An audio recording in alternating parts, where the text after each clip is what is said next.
오늘은 공짜의 대가라는 그런 주제를 가지고 2주에 걸쳐서 말씀을 좀 나누고자 합니다.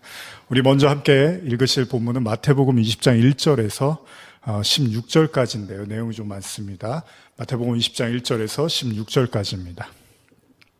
천국은 마치 품꾼을 얻어 포도원에 들여보내려고 이른 아침에 나간 집주인과 같으니 그가 하루 한 데나리온을씩 품꾼들과 약속하여 포도원에 들여보내고 또 제3시에 나가보니 장터에 놀고 서 있는 사람들이 또 있는지라 그들에게 이르되 너희도 포도원에 들어가라 내가 너희에게 상당하게 주리라 하니 그들이 가고 제6시와 제9시에 또 나가 그와 같이 하고 제11시에도 나가보니 서 있는 사람들이 또 있는지라 이르되 너희는 어찌하여 종일토록 놀고 여기 서 있느냐 이르되 우리를 품꾼으로 쓰는 이가 없음이니이다.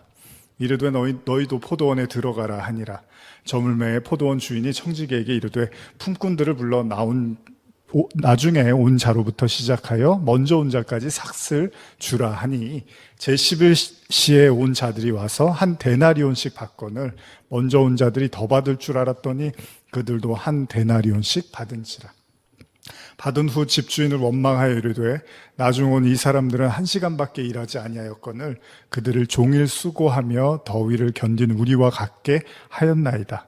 주인이 그 중에 한 사람에게 대답하여 이르되 친구여 내가 내게 잘못한 것이 없노라. 내가 나와 한 데나리온의 약속을 하지 아니하였느냐. 내 것이나 가지고 가라. 나중 온 이 사람에게 너와 같이 주는 것이 내 뜻이니라. 내 것을 가지고 내 뜻대로 할 것이 아니냐. 내가 선함으로 내가 악하게 보느냐. 이와 같이 나중된 자로서 먼저 되고 먼저 된 자로서 나중되니라. 지금 읽은 본문은 여러분들이 한 번쯤 들으셨던 이야기인데 봐도 포도원과 품꾼에 관한 이야기죠. 포도원 품꾼에 관한 비유인데요. 자, 우리가 좀 긴 구절을 한번 읽어봤는데 사실 그렇게 어려운 이야기는 아닙니다. 쉽게 말씀을 드리면 일을 주인이 시켜놨는데 문제는 뭐냐면 이제 삭슬 주는 데 있어서 일한 만큼을 주지를 않고 그냥 똑같이 주는 데서 문제가 생겼습니다. 다시 말하면 일한 만큼의 대가를 주지 않고 더한 사람에게도 덜한 사람에게도 똑같은 품삯이 지불됐습니다. 오늘날로 말하면 사실 이게 굉장히 민감하고 예민한 문제잖아요. 오늘날에는 소위 우리가 말하는 열정페이 이런 걸로 비춰줄 수 있는 그런 이야기 같은 그런 뉘앙스를 풍기고 있습니다. 그렇습니다. 우리가 사는 세상은 그렇습니다. 철저하게 노력한 만큼의 대가를 받아야 되고요. 그렇지 못하면 우리는 그걸 건강하고 건전한 사회라고 생각하지 않습니다. 그렇기 때문에 그 사회가 더욱 발전되고 수준이 높아질수록 개개인의 노력에 부합하는 이익이 돌아갈 수 있도록 만드는 것이 바람직한 사회라고 여기게 된다는 거죠. 최소한 사람들의 생각은 그렇습니다. 자, 그렇기 때문에 오늘 본문은 사실 어떤 관점에서 보면 우리의 고개를 갸우뚱하게 만드는 본문일 수도 있습니다. 그렇기도 한 것이요. 오늘 본문에 나오는 품꾼의 이야기는요, 충분히 주인에게 따질 만한 사실을 보여주고 있습니다. 현대어로 한 번 더 20장 8절 이하를 읽어드릴게요. 저녁이 되자 주인은 관리인에게 사람을 불러 맨 나중에 온 사람부터 품삯을 주라고 하였다. 오후 5시에 온 사람들이 한 데나리온씩 받았다. 그러자 아침 일찍 온 사람들은 그보다 훨씬 더 많이 받을 것으로 기대하고 있었다. 그러나 그들의 받은 품삯 역시 한 데나리온씩이었다. 그들이 투덜거렸다. 1시간밖에 일하지 않은 이 사람들과 온종일 뙤약볕에서 일한 우리에게 똑같은 품삯을 주신단 말입니까? 충분히 화가 날 이야기죠. 누가 들어도 동의하기가 쉽지 않은 이야기입니다. 사실 이미 제가 말씀드렸지만 오늘날의 사회에서는 굉장히 민감한 부분이잖아요. 일한 것보다 훨씬 적은 급여를 받았을 때 사람들이 얼마나 속상해합니까? 품꾼의 말처럼요. 아침에 일찍 온 사람들은 정말 온종일 뙤약볕에서 모든 힘을 쏟아가면서 참고 일하고 또 일했습니다. 그렇기 때문에 충분히 그들은 나중에 온 자들보다 더욱 많은 거를 기대할 수가 있는 게 당연한 거죠.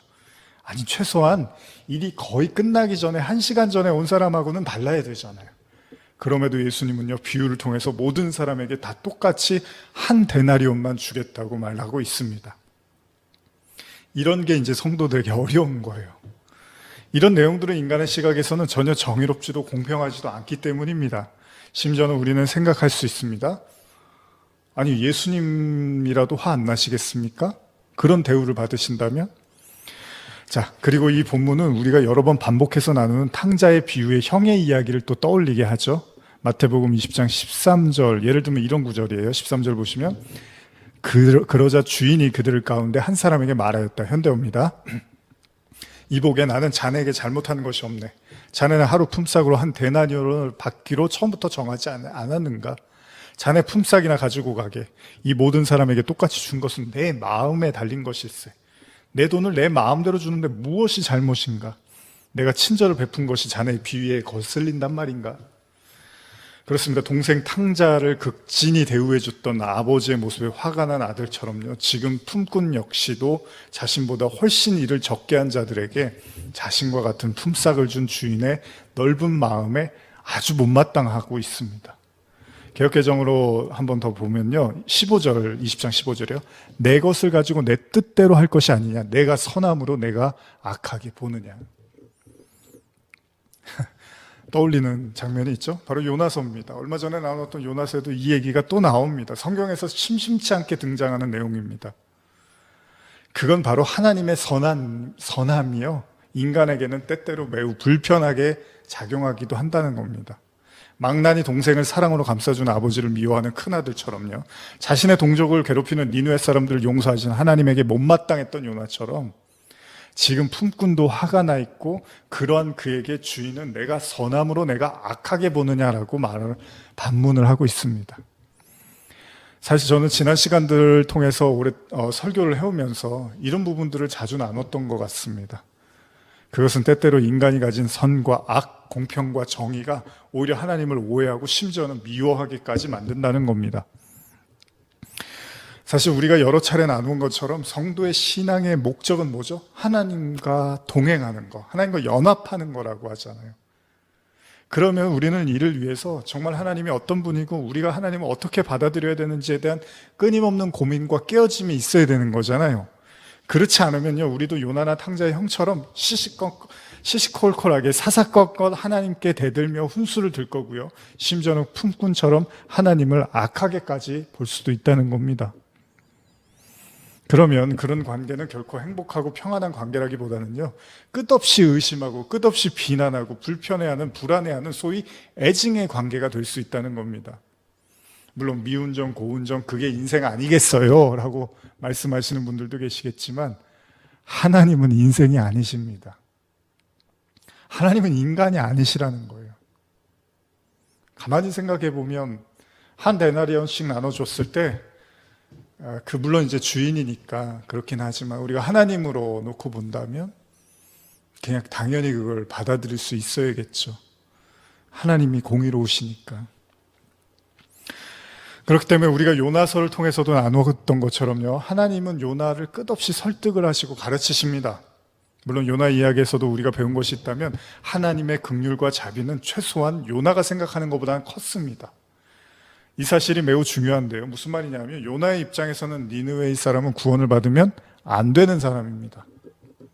다시 말하면 요나의 눈에는 니느웨는 심판을 받아야 되는 거잖아요. 차라리 다시스로 가려고 했던 것도 그런 이유였잖아요. 짐작해보건대 요나가 하나님의 선지자였다면 그가 다시스로 갔다는 것은 차라리 다시스는 그래도 괜찮은 곳이라는 거예요. 그런 복음을 들어도 되는 곳이라는 거예요. 문제는 절대로 구원받아야 될 자격이 없는, 차라리 지금 바로 심판하셔도 아무 문제가 없는 니느웨에 하나님이 사랑과 자비를 베푸셨다는 거잖아요. 요나가 거대한 바다의 물고기 뱃속에서까지 빠져나왔지만, 거기서는 나왔지만 좀처럼 빠져나오기 힘들었던 게 바로 이 지점입니다. 요나는 하나님의 선택과 판단이 못마땅했고요, 바로 오늘의 품꾼처럼 하나님이 너무 불공평하고 정의롭지 못하고 뭔가 생각이 짧으시다는 생각을 하게 된 거예요. 요나는 여기서는 못 빠져나옵니다. 때때로 성도들도 악인의 형통을 부러워하기도 합니다. 왜 예수 믿는 사람들은 이렇게 힘들고 예수 안 믿는 사람들은 저렇게 잘 살까? 우리도 한두 번쯤은 생각해 본 적이 있겠죠.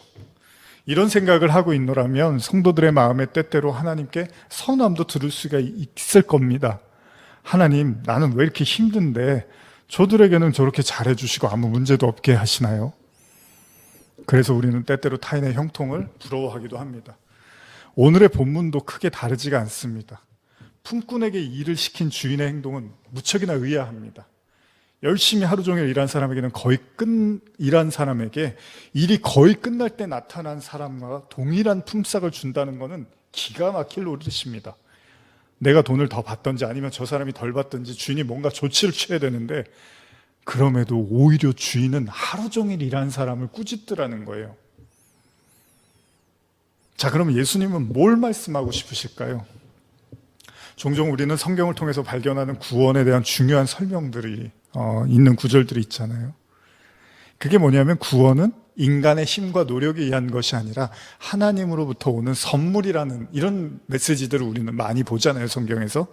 자, 이를 잘 기술하고 있는 바울의 서신 중에서 제가 예를 들어보면 에베소서 2장 5절에서 9절입니다. 허물로 죽은 우리를 그리스도와 함께 살리셨고 너희는 은혜로 구원받은 것이라. 또 함께 일으키사 그리스도 예수 안에서 함께 하늘에 앉히시니 이는 그리스도 예수 안에서 우리에게 자비하심으로 그 은혜의 지극히 풍성함을 오는 여러 세대에 나타내려 하심이라. 너희는 그 은혜에 의하여 믿음으로 말미암아 구원을 받았으니, 이제 중요한 거죠. 이것은 너희에게서 난 것이 아니오 하나님의 선물이라. 행위에서 난 것이 아니니 누구든지 자랑하지 못하게 함이라. 지금 읽은 본문은요, 구원이라는 것이 어떤 것인지를 특별히 선물이라는 관점에서 잘 설명해 주고 있는데요. 그렇습니다. 우리가 믿음으로 구원을 받았지만 성경은 그 구원이 하나님의 선물이라고 말하고 있습니다. 그걸 설명해 주기 위해서 바울은 다음 구절에서 명확하게 말하는데요. 구원은 행위에서 난 것이 아니라는 거잖아요. 그렇기 때문에 그런 구원을 자랑할 수 있는 사람은 아무도 없대요. 현대어를 보면 조금 더 구체적으로 이야기하는데요. 2장 8절 9절입니다. 여러분이 그리스도를 믿음으로 구원받은 것은 순전히 하나님의 은혜입니다. 여러분이 그리스도를 믿게 된 것조차도 여러분의 자발적인 의지로 된 것이 아니라 하나님께서 주신 선물입니다. 이렇게 구원은 우리가 선한 일을 하여 받은 보수가 아니므로 아무도 자신의 선행을 내세워 자랑할 수 없습니다. 그렇습니다. 지금 읽은 내용처럼 구원은 오로지 하나님의 은혜, 하나님의 선물이라고 하죠. 그렇다면 선물은 돈을 주고 사거나 대가를 지불하는 게 아닙니다. 그럼 우리는 그걸 선물이라고 하지 않죠. 선물은 말 그대로 값없이 주는 거잖아요. 사도행전 8장 17절에서 20절에 보면요, 제가 읽어드릴게요. 이에 두 사도가 그들에게 안수함에 성령을 받는지라. 시몬이 사도들의 안수로 성령을 받는 것을 보고 돈을 들여 이르되 이 권능을 내게도 주어 누구든지 내가 안수하는 사람은 성령을 받게 하여 주소서 하니, 베드로가 이르되 내가 하나님의 선물을 돈 주고 살 줄로 생각하였으니 내 은과 내가 함께 망할지어다. 사도행전에서 사도들이여 사람들에게 안수를 하고 성령이 임하는 걸 지켜본 마술사 시몬이라는 사람이 자신도 이 능력을 갖고 싶었습니다. 그래서 그는 돈으로 그 능력을 살려고 했죠. 결국 베드로는 그에게 말합니다. 하나님의 선물은 돈 주고 사는 게 아니다. 그럼 너는 그 돈으로 망한다. 그렇습니다.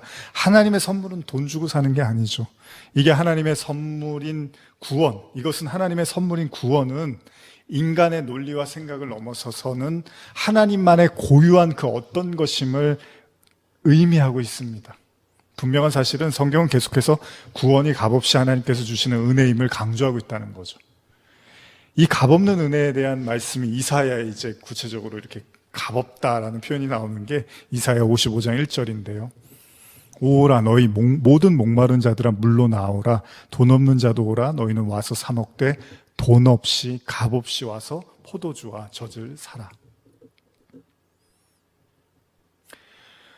현대어로 한번 읽어드릴게요. 여호와께서 이스라엘 백성에게 바벨론의 포로 생활에만 얽매여 실망하지 말고 옛날 다윗 시대처럼 번영하는 나라가 다시 온다는 것을 믿도록 은혜의 계약을 선포해 주셨다. 너희 목마른 자들아 모두 이곳에 물로 나오너라.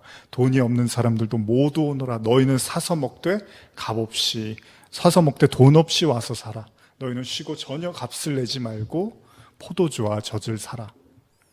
현대어 성경 말씀은요, 이 구절이 어떤 의도에서 쓰여졌는지에 나름의 설명을 덧붙이고 있는데요. 자, 참으로 좋은 말씀입니다. 듣고만 있어도 배부른 말씀이죠. 성경에 기록된 말씀은 무언가를 와서 사라고 지금 말씀을 하시는데 중요한 건 돈 없이 와서 사라는 거예요. 전혀 값을 치르지 말고 사서 먹으라는 겁니다. 이게 얼마나 좋은 말씀입니까? 무언가를 사려고 하는데 아무런 대가를 치르지 않아도 된다는 겁니다. 그렇다면 이 말씀은요, 우리가 사는 현실 세계와는 분명히 동떨어진 말씀입니다. 왜냐하면 우리가 사는 세상에는 공짜가 없습니다. 사실 가끔 우리가 접하는 공짜들이 있긴 하지만 그 또한 또 다른 이익을 내기 위한 하나의 수단으로서의 공짜인 경우가 많습니다.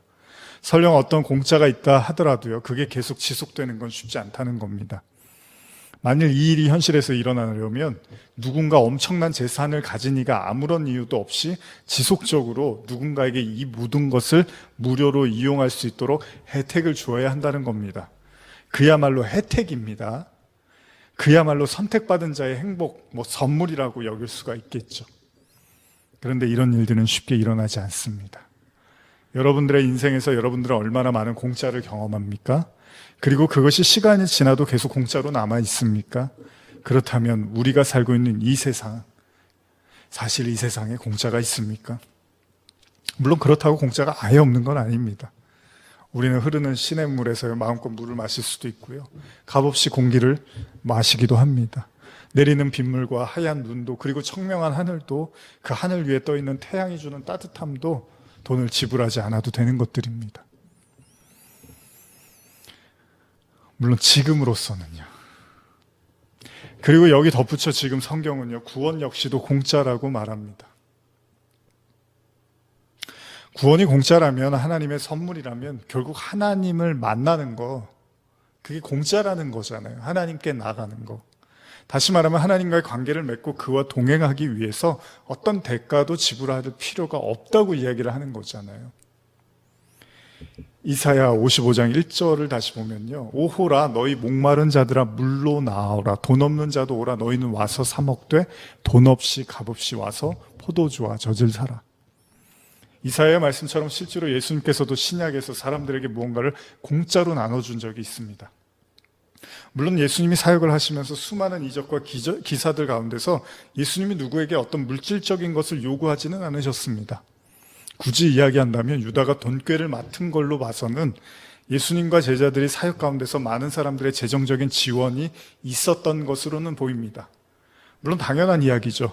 예수님이 기적과 이적을 행하신다고 자신의 배를 채우기 위해서 스스로 돌을 떡으로 만드시는 그런 일들은 성경에는 우리가 찾아볼 수가 없습니다.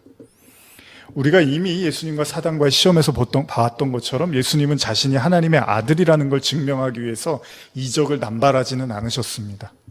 오히려 배고픔 가운데 있었던 주님은요, 돌을 떡으로 만드실 수 있었지만 사단에게 오히려 사람이 떡으로 사는 게 아니라 하나님의 말씀으로 사는 거라고 꾸짖기도 하십니다.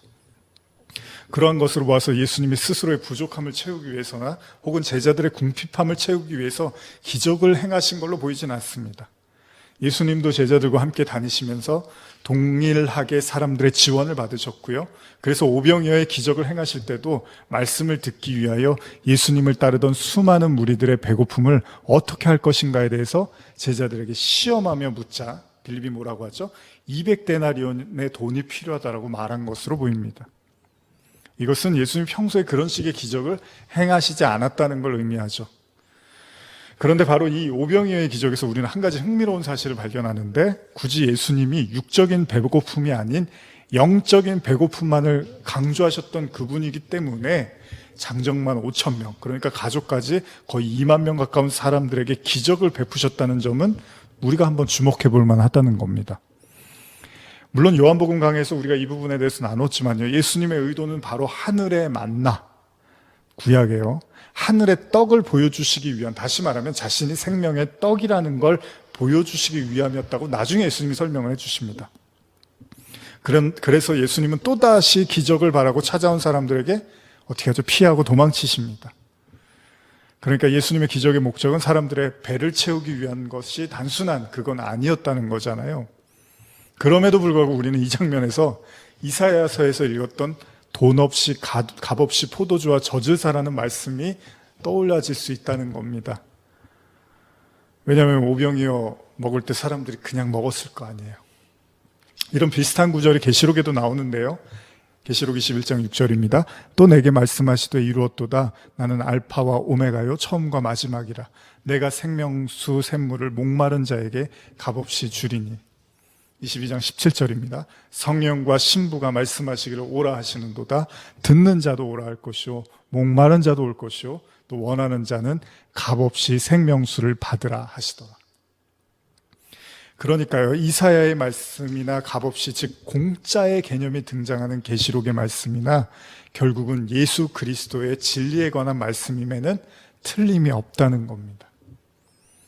그러니까 앞서 나눈 이야기들 요약해보면요, 구원은 하나님의 선물이고 하나님으로부터 오는 것은 인간의 노력이나 대가를 통해서 얻어지는 것이 아니며 결국 값없이 거저 주어지는 거라는 거예요. 그런 의미에서 오병이어의 기적은 바로 그렇게 무료로, 공짜로 사람들에게 떡과 물고기를 나누어 주시는 하나님의 나라의 단편적인 모습을 재현하고 있는 것처럼 비춰집니다. 그렇습니다. 예수님이 어린 아이의 손에 들린 5덩이의 떡과 2마리의 물고기를 사용하시긴 했지만 결국은 예수님은 수천 명, 수만 명에 이르는 사람들에게 공짜로 양식을 제공하신 겁니다. 그 누구도 이 물고기와 떡을 먹기 위하여 돈을 내거나 값을 치른 사람은 없습니다. 오로지 예수님의 축사를 통한 하나님의 능력의 현현이었습니다.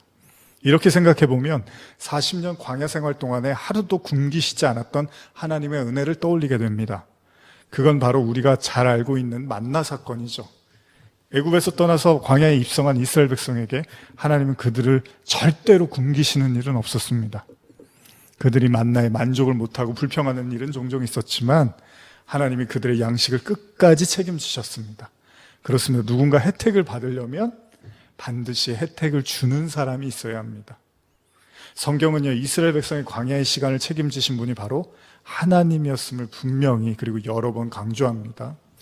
출애굽기 16장 35절에 보시면요, 사람이 사는 땅에 이르기까지 이스라엘 자손이 40년 동안 만나를 먹었으니 곧 가나안 땅 접경에 이르기까지 그들이 만나를 먹었더라. 또 신명기 29장 5절, 주께서 40년 동안 너희를 광야에서 인도하게 하셨거니와 너희 몸에 옷이 낡아지지 아니하였고 너희 발에 신이 헤어지지 아니하였으며. 그렇습니다. 모세의 인도를 통해서 하나님을 따랐던 이스라엘 백성의 광야의 여정에서요, 이스라엘 백성은 생존을 위해서 치른 것이 없습니다.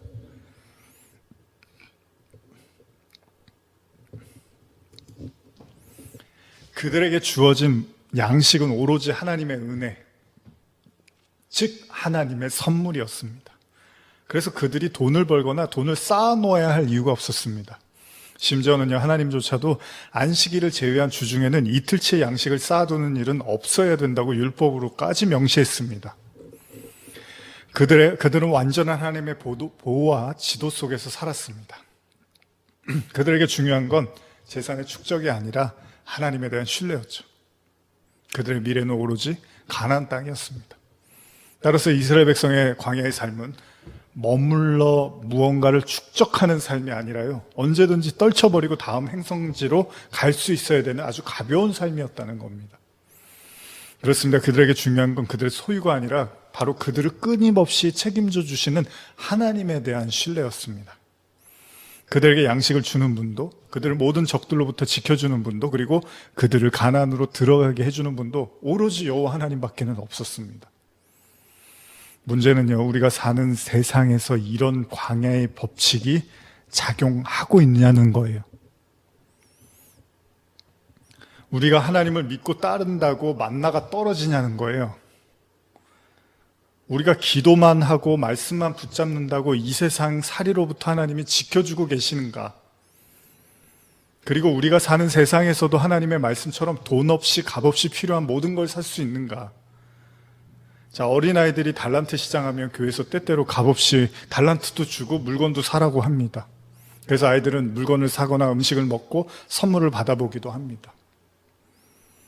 그렇다고 성경이 말하는 공짜의 개념이 이런 걸 일회성인 이벤트를 이야기하는 건 아닐 거 아니에요. 어쩌면 이런 이야기를 하다 보면 사람들 입장에서는 뭐라고 생각하죠? 다 어차피 헌금으로 이루어진 건데. 그런 생각할 수 있습니다. 그리고 그런 공짜나 무료 혜택은 사실은 교회가 아닌 다른 곳에서도 많이 일어나고 있습니다. 물론 성경에서 말하는 값없이와 공짜의 의미가 그런 일회성의 행사나 이벤트를 말하는 것이 아니라면 한번 진지하게 생각해 봅시다. 우리가 사는 이 현실은 돈 없이 값없이 산다는 게 거의 불가능한데 도대체 왜 하나님은 공짜에 대한 말씀을 하시는 걸까요? 무슨 말이냐면요, 예수를 믿는 것이 공짜니까 걱정 말고 세상살이는 공짜가 아니니까 너희들이 알아서 잘 살아. 근데 예수님 믿는 거는 공짜야. 그거는 내가 보증해 줄게. 근데 세상살이는 너희들이 알아서 이거 돈이 필요하고 값을 지불해야 될 거야. 이게 하나님이 우리에게 하시고자 하는 말씀일까요? 그러니까 오늘 이 순간에도 먹고 살기 위한 문제로 수없이 고민하고 괴로워하고 걱정하는 우리에게 뭐하러 하나님 자꾸 공짜를 얘기하냐는 거예요. 세상은 그렇지가 않은데.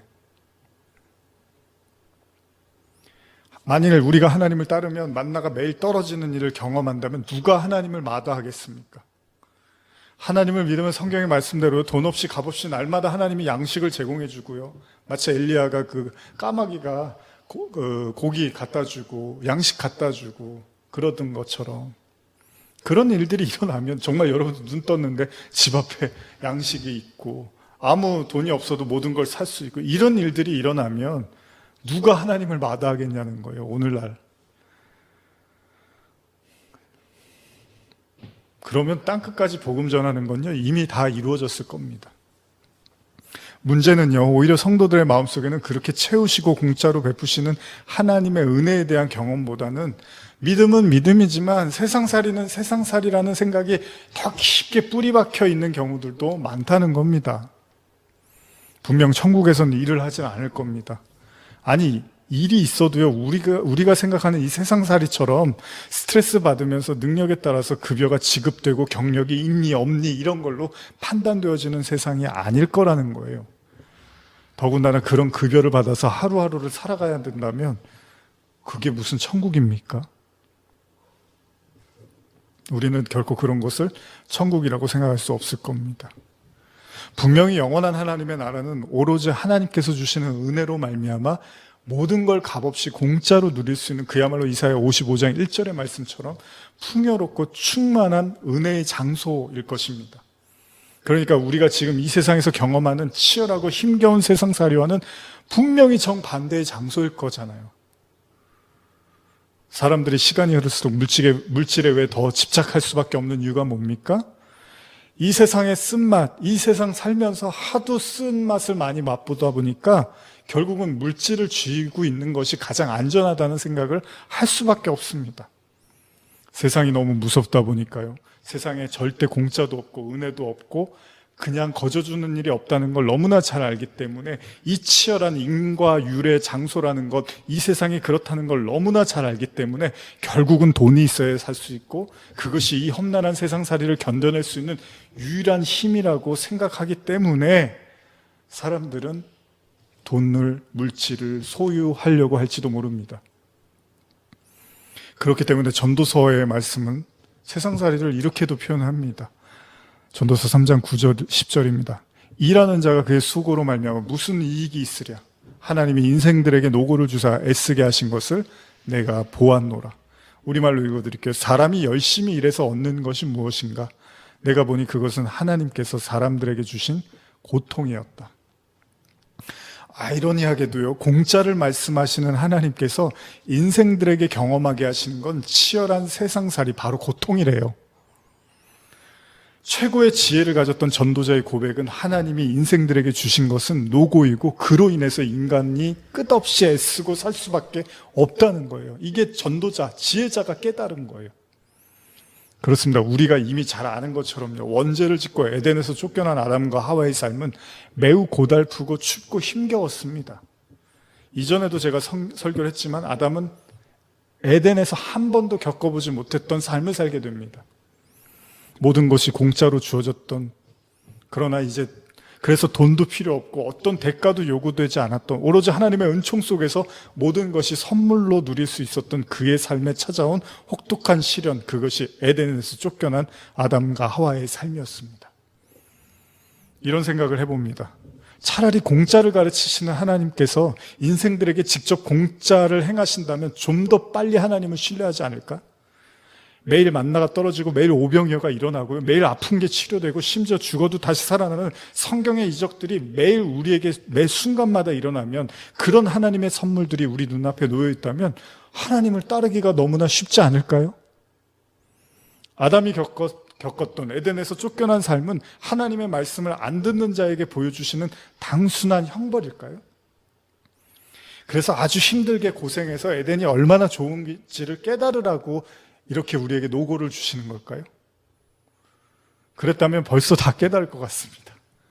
왜냐하면 대부분의 사람들이 그런 것처럼 이미 인생의 쓴맛 단맛 다 본 사람들이 많잖아요. 뭐 꼭 오래 살아야지 만이 아니잖아요. 어느 정도 삶을 살아보면 세상이 어떤지를 잘 알잖아요. 요즘 같은 세상은 어린아이들도 얼마나 하루하루 정말 견디면서 또 그 안에서 기쁨을 찾으면서 최대한 아이들도 애를 쓰고 살잖아요. 그러나 이 세상살이가 결코 녹록치 않다는 걸 어느 정도 살아본 사람들은 잘 압니다. 하나님이 아담을 에덴에서 쫓아내신 이유는 뭘까요? 왜 공짜를 말씀하시는 하나님께서 실상 성도들의 세상살이는 이토록 끊임없는 대가를 지불해야만 하는 삶을 살게 하실까요? 갈라디아서 3장 13절, 그리스도께서 우리를 위하여 저주를 받으사 율법의 저주에서 우리를 속량하셨으니 기록된 바 나무에 달린 자마다 저주 아래 있는 자라 하였습니다. 바울은요, 그리스도의 십자가를 말하면서 그가 율법의 저주에서 우리를 속량하셨다고 말합니다. 여기서 속량하다는 건 구원하다는 의미도 있지만요, 말 그대로 대가를 지불했다는 의미도 있습니다. 그러니까 하나님께서 성도들의 모든 죄의 대가를 통해서, 그 예수를 통해서 그 죄의 대가를 다 지불을 하셨대요. 그래서 성도는 율법의 저주에서 벗어나 자유자로 하나님의 나라의 백성으로 살게 된다는 거예요. 자, 그럼 율법은 뭐죠? 예수님이 속량한, 우리를 꺼내준 그 율법은 뭐죠? 바로 인과응보, 즉 한 만큼의 대가를 치르는 걸 의미합니다. 그런 세상을 의미합니다. 오늘 시작할 때 읽었던 품꾼의 비유를 다시 생각해 보면요, 아침에 일한 자도 다 늦게 온 자도 한 데나리온만 주셨다는 건 바로 우리가 익히 알고 있는 인과율의 법칙을 깨는 거예요. 즉 율법의 논리를 저버린 겁니다. 이에는 이, 눈에는 눈이라는 구약의 율법이 아닌 주인이 다른 법칙을 지금 적용해 버린 거예요. 그런데 저는 여기서 설교를 마무리하고 싶은 게 아닙니다. 그럼 왜 예수님이 모든 율법의 저주 아래 있는 우리를 위하여 인과율, 인과응보의 이 세상, 이 율법, 그 저주 아래 있는 우리를 위해 모든 대가를 지불하셨음에도 불구하고, 그리고 그 예수님을 우리가 믿음으로 구주로 받아들였음에도 불구하고 왜 우리는 여전히 인과율의 세상, 즉 공짜가 아닌 대가를 지불하는, 값없이가 아닌 돈이 있어야만 하는, 살 수 있는 이 세상살이를 해야 하는 걸까요? 왜 하나님은 인생들에게 공짜가 아닌 대가를 지불하는 이 인생이라는 노고를 우리에게 허락하시는 걸까요? 다음 주에 계속 말씀을 나누겠습니다. 기도하시겠습니다. 하나님 감사합니다. 우리는 말씀을 통해서 더욱더 하나님의 깊은 뜻을 발견하고자 합니다. 우리 안에 있었던, 우리 안에 의문을 갖고 우리 안에 끝없이 때때로 원망하며 마치 요나가 하나님께 하나님의 긍휼과 자비를 오히려 악으로 보듯이 우리 안에 감추어져 있는 날카로운 발톱을 오히려 하나님 앞에 드러내 하나님의 말씀으로 인하여 다스림을 받고 또 그 하나님의 더 깊은 사랑과 뜻을 발견하기를 원합니다. 진정한 그리스도와의 연합을 꿈꾸며 바라며 오늘 말씀을 듣는 모든 영혼들에게 그 하나님의 깊은 사랑과 깊은 뜻을 발견하게 하여 주시옵소서. 예수님의 이름으로 기도합니다. 아멘.